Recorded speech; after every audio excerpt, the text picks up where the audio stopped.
Hey everybody, how's it going? I'm Sethum and welcome back to another video. Today in this video, folks, I'm going to be showcasing all of the new creatures that have come with Arc Genesis. I'm going to show all the creatures that can be tamed as well as those that cannot be tamed, including the ones that are very tiny. So I'm going to try and focus on those because I know that some people might want to have a look at them. So I'm going to start off with the insect swarm here in the bog biome. I am currently set to players only, and we're going to have a close look at them to see what they look like. These creatures are quite annoying, but I want to show them off because they look quite unique as well. So there's a lot of unique looking creatures. This is what the insect swarm looks like. It is an annoying thing to deal with in the bog biome, and if you've ever wondered what they look like, well, wonder no more, because now you can have a look at them. Now, one thing that is annoying is when you use the fly cheat, you do seem to move around quite a bit compared to the other maps. I think it looks pretty cool. I like what's going on with the jaw in terms of design. And as you can see, they come in as a swarm. These creatures are not tameable, so don't try taming them because it's not going to work out very well. I like the little red eye that they have. I'm trying to get different angles on these things, but it's kind of difficult. As you can see, I'm just using the fly cheat and it does kind of tend to catapult me. Next up in the bog biome, we have the Bloodstalker. I've got two of them here. I've got a level 1 and a level 150 perfect tame. So this is the 150 right here. This one is the level 1, and they do seem to come in different genders. Now the question is, can these things be bred? That remains to be seen. This is actually one of the coolest creatures ever, and I'll show you why in a bit. So this is what you can expect to see on a level 1 Bloodstalker. Stats aren't all that bad if you ask me. We'll have a look at the 150 as well. So as you can see, it does turn on the dime. It has some cool abilities which I will showcase. I just wanted to kind of show this. So it can do a jump, but it can also do a double jump, which is pretty cool. That will come in handy when you use this ability, which kind of is a web slinging ability. And so you use that with trees, and that's how you move around. It's really, really nice. Do bear in mind that these abilities cost stamina. When you run out of stamina, you'll fall to the ground. What is nice, though, is that it does not take any fall damage. And C does this attack. So left click shoots the left web, right click shoots the right web, and you can use this kind of setup to slingshot yourself across the map, which is pretty cool if you ask me. Over here we have the 150. These are the stats for the 150. Very, very good stats if you ask me. This is without being leveled up as well, so you know, definitely a creature to have. And one thing I like about it is that you don't mount it, it kind of mounts you. So I'm going to show you what it does in terms of ability. Stay tuned. One of the things I like about this is that it can climb up pretty much any surface. It can also web sling, and it is a bit derpy to get used to at the start of it, but once you get used to it, you can start tying in some really nice moves. One thing to bear in mind with this, especially if you are in the bog biome and you're going around the tall trees, which is where these creatures can be found, is that if there's another one of these Bloodstalkers around, it will dismount you and reel you in with the web. So another thing you can do, of course, is you can target medium creatures and reel them in and attack them that way. They don't seem to be able to attack back, which is quite good. I'm trying to find a good angle, trying to get this guy. There we go. And basically I've just left clicked and I'm holding the left click, it's reeling it in. Same again with the attack, just holding down left click, and that's what it's doing. It will eventually kill the Parakeet, and it can also harvest certain resources such as meat, hide, I think wood, thatch, and stuff like that. So definitely, oh, that's creepy. Definitely a useful creature to have, I think, for the I was going to call it extinction, for the Genesis DLC. Definitely useful.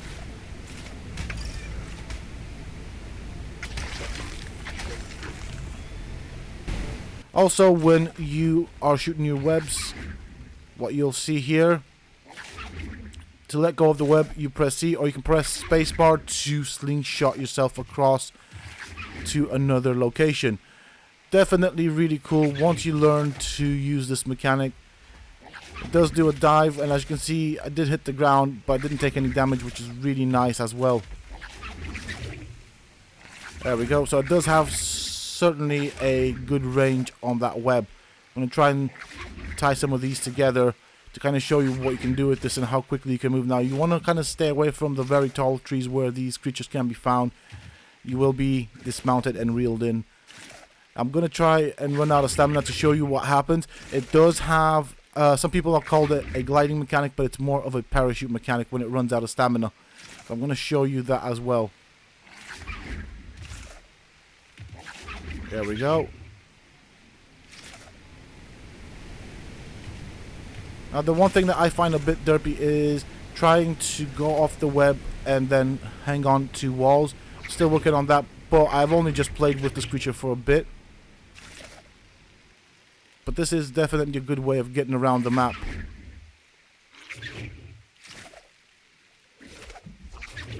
As you can see, it's quite fun. I like it. This is definitely a cool creature to get. Let's get some height here. There we go, out of stamina. And this is its parachuting mechanic. You can also dive to the ground if you want. But as you can see, it's not taking any damage. Next up, we have the Ferox. Now for me, the Ferox is slightly broken. I don't seem to be able to feed it any element. Either that or I'm broken and I don't know how to do it. One of the two, so I can't really show you its Hulk mode. I have force tamed these. I have spawned them in and force tamed them. I've got level 1s and level 150s. They do not have very good stats at level 1, so I can see why these creatures would pretty much be bullied and kind of get killed quite often. I will cover how to tame them. So this is what a 150 should receive in terms of stats. But as you can see, I've got the ability to pick them up, but I don't really know. I'm not quite figured out what I'm supposed to do, how I'm supposed to feed these guys element. I'll show you a clip of me trying to get one of these guys without actually spawning and trying to feed the element, trying to give it the Hulk mode, but not necessarily being very successful. I mean, you've seen this in other YouTubers' videos, so I'm not really going to focus all that much on it. I'm probably doing something wrong here. I've tried placing the element in its food. I've tried going through its radial wheel. I'm not quite sure why and how this mechanic is working now. Do bear in mind that at the time of making this video, there was a bit of an update on PC, so maybe that might have something to do with it, or maybe I might have something to do with it in the fact that I don't necessarily know what I'm doing, and I'm probably not doing the right things with this creature. But if you have it on you, it does give you some sort of insulation against the cold. So it is a creature that can also be shoulder mounted. Once you feed an element, it is meant to turn into a Hulk version of it for a limited time. It can become addicted to element, which kind of sends it into a rage, kind of like the Giga, so you want to be careful with that.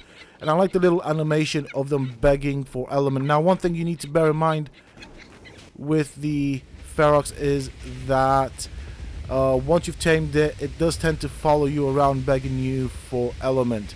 You cannot get it to unfollow, and as you can see in this clip right here, I'm trying my hardest. I'm pressing every single key on the keyboard, but I cannot get it to eat that bloody element. So I'm getting a prompt, but it's not really working for me, so I'm not quite sure what exactly is going on. Maybe I'm doing it wrong, who knows.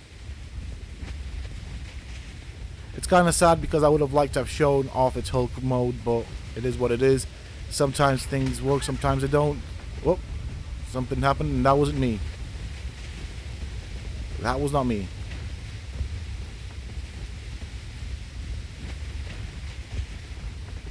So that's the Ferox. We're going to carry on with the next creature, and for that I am going to go into the water biome in a bit.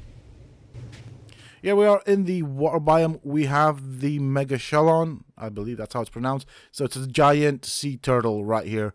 I have two of them. I have a level 1 and a 150. And you can build a base on it. I did want to try and build a giant base. And you can build fairly big from what I can see. Well, not big, but you can put a lot of items down on its back, to be fairly honest. So this is what a level 150 has in terms of stats. Good carry weight. Definitely worth it. And as you can see, when you pump points into its health, it does get a great deal of health. It is a fairly slow creature, I'll show that as well. So this is a 150 perfect tame. You can also sit on the benches, and it's got several benches on its saddle. Of course, you'll have to have a saddle to ride it, so do keep that in mind. That's pretty cool. Interesting choice for the benches on the saddle, but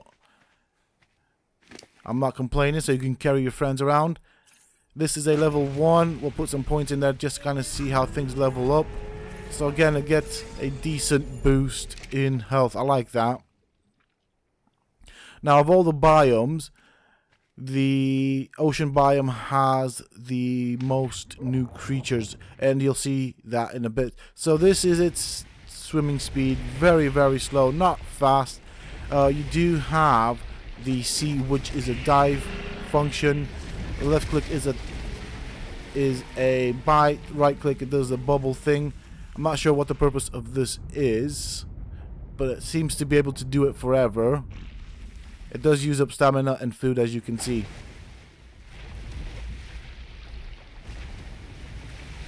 So that's pretty much it. This is C. We are now in the dive mechanic by using C on the keyboard. And then space brings us back up to the surface.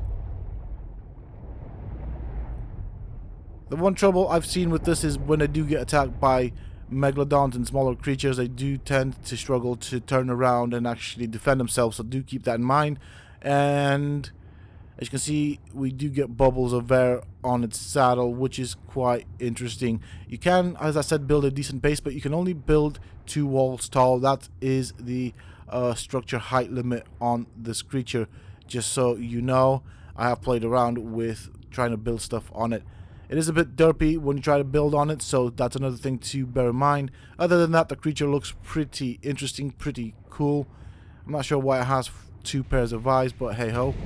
So this is what its bite mechanic looks like underwater. I thought I might as well show that. And this is the bubble, whatever this is. I don't think it's an attack necessarily.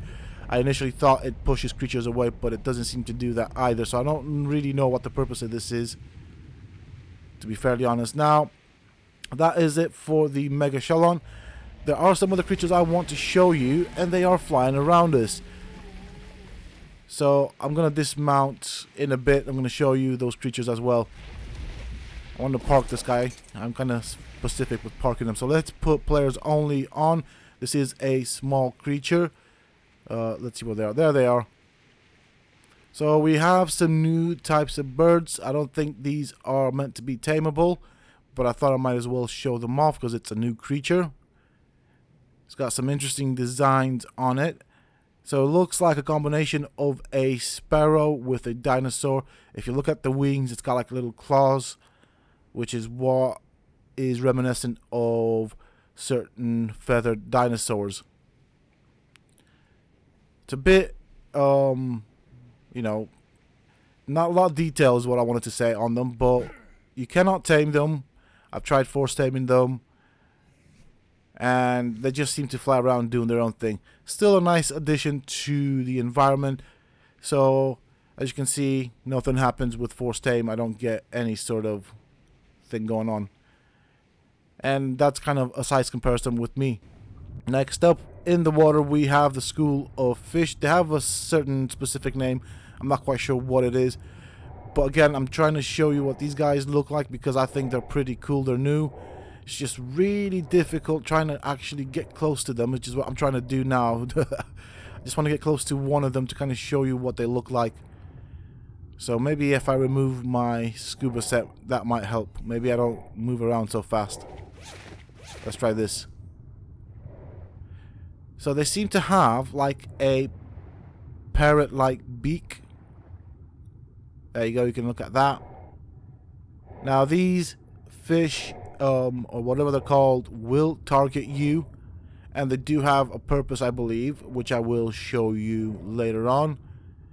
I'm just trying to get a close-up of these guys because I think they're quite cool. I like the bioluminescent skins on them.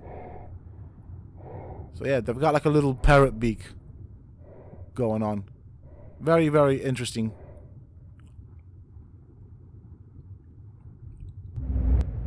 The other creature that you can find in the water biome is Moeder or something like that. So that is Moeder, Master of the Sea. This is a boss that comes, I believe, in 3 difficulties. So this is what you'll have to fight. I'm glad that we have a water boss to go through. It looks very cool. It is a 4-stain creature. However, I think because I spawned it in and it's not where it's supposed to be, it is slightly broken. I cannot mount it. I cannot get rid of it. I've tried the kill command. That doesn't do much of anything. I've tried shooting it. That doesn't do anything. It does not even touch the sides. So, you know, you don't really want to spawn that. But I do like the bioluminescent touch to it. It is a huge creature, as you can see. Now, this will have its minions, which I will show you in a little bit. So I'm just kind of having a look at the details. I also want to show you that it is force tamed, but I cannot ride it. It says move closer to ride, but I'm not quite sure how that works out. So it's obviously well derpy. It's not meant to be like this, and this is what is causing the derpiness. It's not meant to be a creature that you can tame. It is a boss. Here we have an Eel Minion that comes with Moeder or however you pronounce it. Yeah, I'm probably butchering it. As you can see, it'll have a HP bar, very similar in design with the Master of the Oceans, with Moeder, whatever. She has, or the minion has, a smaller belly and less bioluminescent things going on, and obviously doesn't have the green eyes. So let's have a look at its attacks. That is the bite. It does have like a little bubble thing, so it also has this electrical thing, which kind of, it looks like a shield. It looks like it electrocutes everything around it. It does take up some time to charge, so it gives you time to kind of try and get away if you want to. And I don't see why you wouldn't want to get away. And it spits these, I don't know, plasma balls, electrical balls, and that's kind of pretty much it. It's not necessarily a fast creature, as you can see, so you can try and get away when you're fighting it. You might want to invest in speed though. Next up is the Magma Soar, and this is one sick looking creature. I like it so much. It has quite a few utilities, and I'm probably not gonna get them all right, but hey ho, one can only try. So I'm obviously mounting it without a saddle because it is a 4-tamed creature. It is a 145 perfect tame. I've used the admin commands. This is the attack, so left click. It does cycle between a bite and a swipe, so that's quite random when it does that. I like the little flame things on its back. It looks pretty cool. So you can also charge a fireball, or you can shoot a simple fireball. You do have a aiming reticle, which kind of helps you get an idea of where it's going to go. Do bear in mind that this uses up stamina and food, so something to keep in mind. This is what it looks like when it makes contact with something on the ground and leaves those little bits of lava right there. I'm guessing those would hurt anything that walks through it. Alright, so I'm going to put the saddle on in a bit to kind of show you what the saddle looks like as well. Let's do that. So the saddle is on the creature. As you can see, very interesting design on that. I like the way it looks. Another thing I wanted to show you is you can actually spit these fireballs almost like a turret, if you will, and just look at that, but I don't think they'll do that much damage because they've not been charged, but I'm pretty sure that will come in handy. So I just wanted to show the particle effect of that fireball. Now another thing this thing can do is you can have it set to act as a forge. It has this ability on space. I'm not sure what it's meant to do, if I'm honest. But I have played around with the fireball. It does do a decent amount of damage, so you want to be careful for that. So to set it to the forge mechanic, you want to enable smelting from the radial wheel. It is able to move around, it is able to perform its normal attacks, it is just a lot slower, and it does use up food. It does seem to like rock, but if you have meat in it, it will go through it ridiculously quick. It does take a while to smelt anything, so do keep that in mind as well. And finally, we have the space whale. These creatures are hostile. When you get close to them, they will attack you. Apart from that, they do look quite nice, and they do have a tech saddle underneath it. You can see 2 turrets, which you can access if you have unlocked the specific saddle. It does also have a turret on top, and it is able to teleport from one location to another, but it requires the cosmic power. You can also pretty much nuke areas, but again, you need to unlock the tech saddle. These are the stats for the space whale. So from the stats, from what I can see, it looks like it is a permanent tame. I don't see any timer or anything. It's not necessarily OP. It does not have a lot of HP or anything. I'm not sure if it does a lot of damage. This is the bite. It's a very noisy bite, as you can tell. It does also have a tail swipe, and I did get into a couple of fights with it to see what it can do. So that is the seating position of the driver. As you can see right there, it's got a little display right at the front.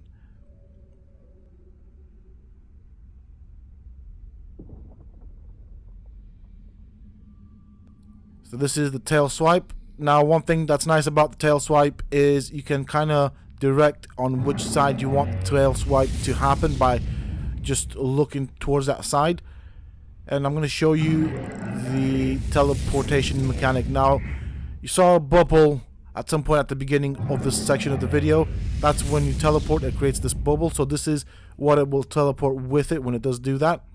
You do get a crosshair as to where you can teleport. And as you can see, it tends to want to teleport in front. It does take some time between the time you've decided that where you want to teleport and the time it actually takes to teleport there. So do keep that in mind as well. And as I said, I have gotten in several fights with this, and you want to be careful with it because it can die quite easily. It does have a decent amount of HP, but not sufficiently to make it super OP in that sense. So that's pretty much it for this video, folks. I do hope that you have enjoyed it. If you have, please don't forget to support me on the channel by hitting that like button. Subscribe to the channel if you're new and haven't already for more similar content from myself. And if you have just subscribed, why not check out some of my other videos and guides here on this channel? Who knows, you might just enjoy them. And don't forget to hit that bell icon so that you get notified when I upload new videos and content to the channel. Also, for those interested, you can always find me on the Sethtopia Discord. Links to this, of course, you can find down below in the video's description, as well as in a pinned comment from myself. Until next time, stay safe, folks.